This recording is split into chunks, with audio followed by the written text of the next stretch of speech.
Hello friends, my name is Mir Soni और आज मैं आपको करवाने वाला हूँ क्लास 10 एसएस जीएससीबी का चैप्टर नंबर 2 जिसका पार्ट 4। तो फ्रेंड्स, इससे पहले ऑलरेडी मैंने 3 पार्ट अपलोड कर दिए हैं जिस पे मैंने अभी तक का सारा चैप्टर कवर अप किया है। तो फ्रेंड्स, अब नेक्स्ट टॉपिक हम देखेंगे painting.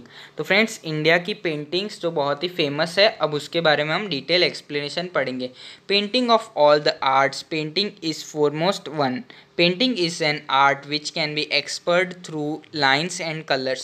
The aim of the art is to express emotion by imitating the animated and inanimate object of nature through lines and colors. We have evidence of Indian art of painting from remains of 5000 years.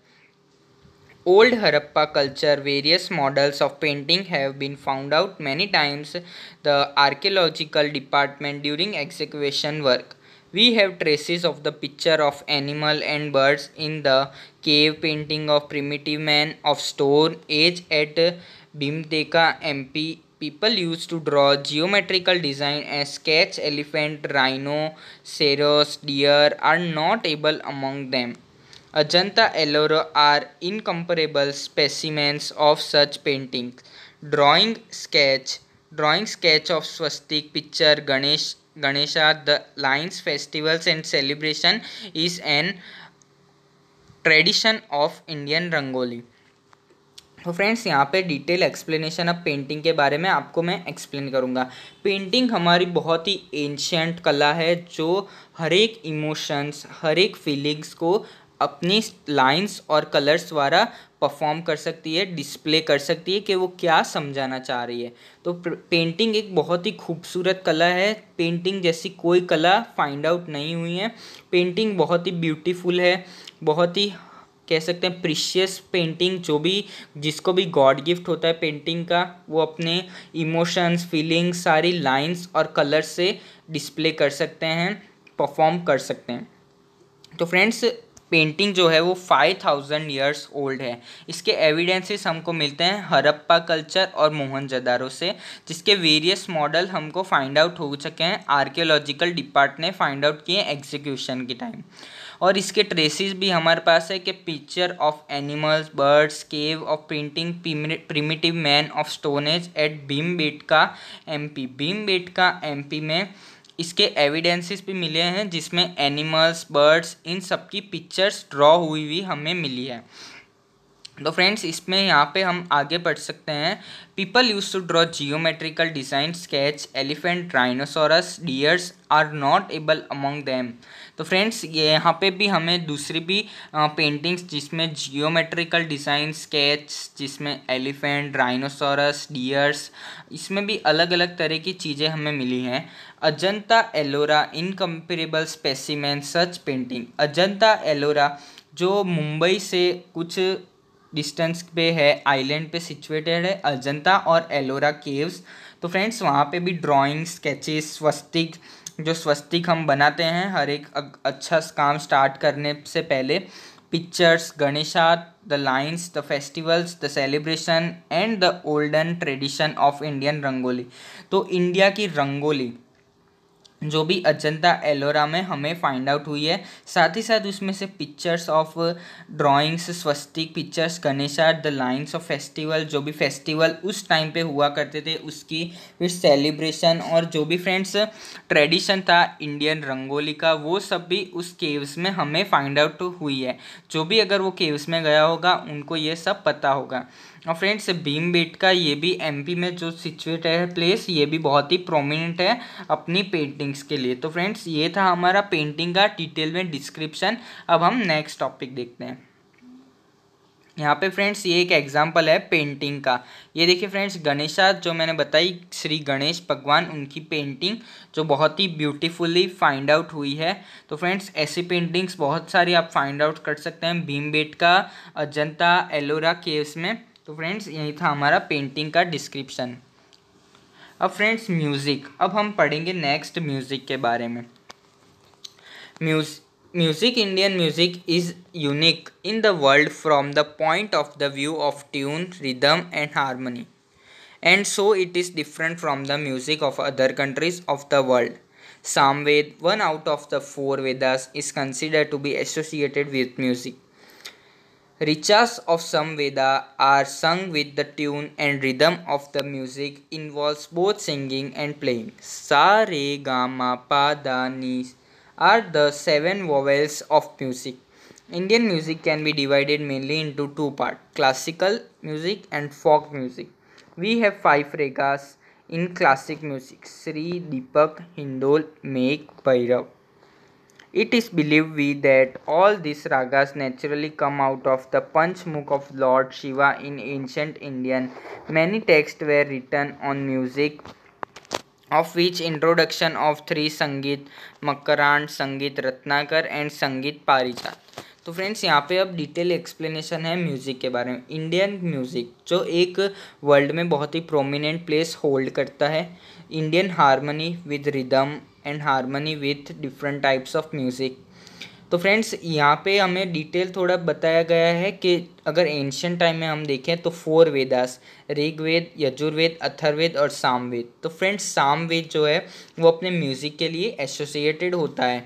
तो friends Samaveda में संग हुए ये seven vowels सारे gamma पादा नी, और friends seven vowels और फिर वापस से सा आ जाता है जो वहाँ से रिपीटेड हुआ है. तो फ्रेंड्स ये सेवन वॉवेल्स जो इंडियन म्यूज़िक में बहुत ही प्रोमिनेंट प्लेस होल्ड करते हैं. और फ्रेंड्स ये बहुत ही एंशियंट टाइम से हम जानते हुए आए हैं. जब भी हम छोटे थे तो उसमें भी हमने पढ़ा ये सारे गामा पादा नी सा. फ्रेंड्स ये सब हमको सिखाया जाता था. तो ये क्या सिखाया जाता था, ये सामवेद का एक टॉपिक इसमें से उठाया गया है कि म्यूज़िक के सेवन वॉवेल्स जो प्रोमिनेंट है कि हर एक म्यूज़िक में ये प्रोमिनेंट प्लेस होल्ड करते हैं. इंडिया के दो टाइप के म्यूज़िक है, एक क्लासिकल म्यूज़िक और एक फोक म्यूज़िक. और फ्रेंड्स इसके ऊपर डांसेस भी होते हैं. और इसमें अगर इन क्लासिक म्यूज़िकल देखें, म्यूज़िक क्लासेस यानी क्लासिकल म्यूज़िक के बारे में अगर देखें तो उसमें भी टाइप्स है, 5 टाइप है: Shri, Deepak, Hindol, Megh, Bhairav. It is believe that the ragas naturally come out of the Panchmukh of Lord Shiva. तो फ्रेंड्स पंचमुख यानी पांच मुख, जो शिव जी के अगर पांच रूप देखें या पांच मुख, जो पंचमुखी शिव जी हैं उनके मुंह से ये सारे के सारे बाहर निकले हुए हैं नेचुरली. जो रागास अब मैंने आपको बताए, ये Shri, Deepak, Hindol, Megh, Bhairav. It is believe that all ragas are naturally come out of the mouth of Lord Shiva. In ancient Indian harmony text were written on music of which introduction three Sangeet Makarand, संगीत मकरांड, संगीत रत्नाकर एंड संगीत पारिजात. तो फ्रेंड्स ये तीन इंट्रोडक्शन है रिटर्न ऑफ म्यूज़िक जो हमारे ancient India में से फाइंड आउट हुई है. कह सकते हैं कि ये म्यूज़िक की बुक है जो एक बहुत ही प्रोमिनेंट प्लेस होल्ड आउट करती है, कि ये इतनी पावरफुल है कि इसके म्यूज़िक में इसका पूरा जो हम कह सकते हैं रागास और सब कुछ जो है वो ये तीन बुक्स में हमें डिस्प्ले किया है. इसका डिटेल में एक्सप्लेनेशन हमें बताया गया है म्यूज़िक ऑफ इंडिया में. तो फ्रेंड्स यहाँ पे आप देख सकते हैं एक म्यूज़िक का इंस्ट्रूमेंट यहाँ पे मैंने आपको बताया है. तो फ्रेंड्स इसका नाम है रुद्रावीणा. रुद्रावीणा इसका नाम है. फिर फ्रेंड्स अब तीन जो बुक मैंने आपको बताई, संगीत मकरांड, संगीत रत्नाकर एंड संगीत पारिजात.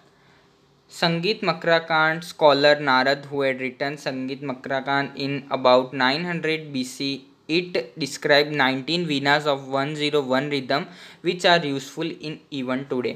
तो फ्रेंड्स संगीत मकरांड जो स्कॉलर जिनका नाम नारद था उन्होंने लिखी है. इसमें ये लिखी गई थी 1900 BC में. ये 1900 BC में ये बुक लिखी गई थी जिसका नाम था संगीत मकरांड, music of scholar Narad ji ने ये बुक लिखी है 900 BC में. ये डिस्क्राइब करती है 19 वीना और साथ ही साथ 101 रिदम जो आज भी बहुत यूज़फुल है, बहुत ही काम की है. फिर फ्रेंड्स सेकंड आता है Sangeet Ratnakar. Sangeet Ratnakar, the writer of the text was Pandit Sarang Dev. He lived in Daulatabad, Devgiri, etc. So he was familiar with the South and North Indian music. Pandit Vishnu Narayan Bhatkande considered Sangeet Ratnakar as the most authentic book on music. Sangeet Ratnakar is believed to be unique in understanding all aspects of music. तो friends यहाँ पे संगीत रत्नाकर के बारे में अब explanation देखें तो संगीत रत्नाकर लिखी गई थी पंडित सारंगदेव के द्वारा, जो रहते थे दौलताबाद में। तो फ्रेंड्स संगीत रत्नाकर लिखी गई थी पंडित सारंगदेव के द्वारा और जो रहते थे दौलताबाद में। Devgiri etcetera, so he was also familiar with south and north Indian music. तो फ्रेंड्स वो रहते थे देवगिरी में, वो पहले दौलताबाद जो देवगिरी के नाम से भी जाना जाता है, तो देवगिरी में वो रहते थे, इसलिए वो नॉर्थ और साउथ इंडियन म्यूज़िक से रिलेटेड थे। उनको पता था कि नॉर्थ और साउथ का इंडियन म्यूज़िक कैसा होता है। Pandit Vishnu Narayan Bhatkhande consider Sangeet Ratnakar as the most authentic book on music. तो फ्रेंड्स फिर पंडित विष्णु नारायण भटकंडे थे, वो कंसिडर करते थे कि संगीत रत्नाकर वो मोस्ट ऑथेंटिक यानी जो बहुत अच्छी बुक हम कह सकते हैं म्यूजिक की, वो है Sangeet Ratnakar. Sangeet Ratnakar is believe to be unique in understanding all aspects of music. जो संगीत रत्नाकर है वो म्यूज़िक के सारे पैटर्न अगर अच्छे से समझने हो तो संगीत रत्नाकर एक बहुत ही ऑथेंटिक और बहुत ही अच्छी बुक गिनी जाती है। तो फ्रेंड्स यहाँ पे हमने दो देखे, संगीत मकराखंड और संगीत रत्नाकर और संगीत मकरान। और फ्रेंड्स अब नेक्स्ट हम देखेंगे संगीत पारिजात। संगीत पारिजात is very important book on music. Pandit Ahobole had written this text in 1665 on northern Hindustani music. He had noted one important characteristic feature in of all the ragas, saying that the ragas have their own individual identity and characteristic. He has described 29 types of tunes during the time of Alauddin Khilji. Talented Amir Khusro was very famous due to this contribution. The field of music and poetry he has known Hind parrot of Indian history. Bhakti movement started in India with 16th century. Bhakti Sangeet of Chaitanya Mahaprabhu, Kabir, Tulsidas, Mirabai and Narsi Mehta etc. was very famous, the disciple of Swami. तो friends यहाँ पे अब संगीत रत्नाकर का detail explanation मैं आपको समझाऊंगा। संगीत रत्नाकर एक इंडिया की बहुत इम्पोर्टेंट बुक कह सकते हैं म्यूज़िक की, वो है पंडित अहोबोले ने इसको लिखा है 1665 में। और फ्रेंड्स ये थी नॉर्थन हिंदुस्तानी म्यूज़िक यानी नॉर्थ साइड के इंडियन म्यूज़िक पे। और फ्रेंड्स तो पंडित जो कह सकते हैं पंडित अहोबोले हैं, उन्होंने नोटिस किया था इसका फीचर्स और कैरेक्टरिस्टिक्स कि ये हर एक रागास में यूज्ड हुई है, सेइंग दिस रागास। इसमें डिस्क्राइब हुई है 29 टाइप्स ऑफ ट्यून्स, जो म्यूज़िक की 29 टाइप्स ऑफ ट्यून्स है वो इसमें भी डिस्क्राइब हुई है। और फ्रेंड्स इसके बाद अलाउद्दीन खिलजी और अमीर खुसरो के टाइम भी ये बुक बहुत ही फेमस थी और इसकी वजह से ये म्यूज़िक में अपनी बहुत ही बड़ा कंट्रीब्यूशन कह सकते हैं पोएट्री का, वो भी इन्होंने दिया था। Tutee E Hind parrot of India in Indian history, तो इस चीज़ में इनका एक बहुत ही बड़ा कंट्रीब्यूशन इन्होंने दिया था। Bhakti movement started in India with 16th century. तो फ्रेंड्स भक्ति मूवमेंट जो एक म्यूज़िक के रिलेटेड मूवमेंट था जो 16th सेंचुरी में स्टार्ट हुआ था। Bhakti sangeet of Chaitanya Mahaprabhu, Kabir, Tulsidas, Mirabai and Narsi Mehta etcetera very famous that time disciple of Swami. तो फ्रेंड्स यहाँ पे अब हमें बताया कि जो भक्ति मूवमेंट जो स्टार्ट हुआ था 16th सेंचुरी में वो भी एक बहुत ही प्रोमिनेंट था, जिसमें उन्होंने मेनली जो चैतन्य महाप्रभु, वो कबीर, तुलसीदास, मीराबाई, नरसी मेहता, तो ये फ्रेंड्स बहुत ही ग्रेट पोएट आप कह सकते हैं। इनकी बहुत सारी पोएम आपको देखने में को मिल सकती है, शायद आपकी टेक्स्ट बुक्स में इस जो डिफरेंट लैंग्वेजेस है उसमें आपने इन लोगों की बुक्स में पढ़ा होगा। मीराबाई, नरसी मेहता, चैतन्य महाप्रभु, कबीर, तुलसीदास, तो इनका friends great super fine work होता था अपनी म्यूज़िक कला में। ये एक बहुत ही प्रोमिनेंट प्लेस होल्ड करते हैं म्यूज़िक हिस्ट्री में। तो फ्रेंड्स यहाँ पे संगीत पारिजात मैंने आपको समझा दिया कि संगीत पारिजात क्या है। तो फ्रेंड्स इंडियन हिस्ट्री में म्यूज़िक क्या रिलेट करता है वो मैंने आपको इस पार्ट में समझाया और आगे के पार्ट में भी मैंने थोड़ी चीज़ें कवर कर ली है इस पार्ट के द्वारा। तो फ्रेंड्स अगर आपको मेरा वीडियो अच्छा लगा हो तो इसे प्लीज़ लाइक, शेयर और सब्सक्राइब ज़रूर कीजिएगा। इससे पहले मेरे 3 पार्ट ऑलरेडी अपलोडेड है, ये 4th पार्ट है और इसके बाद के भी पार्ट मैं अपलोड करूँगा। तो फ्रेंड्स मिलते हैं हमारे नेक्स्ट वीडियो में, तब तक के लिए गुड बाय।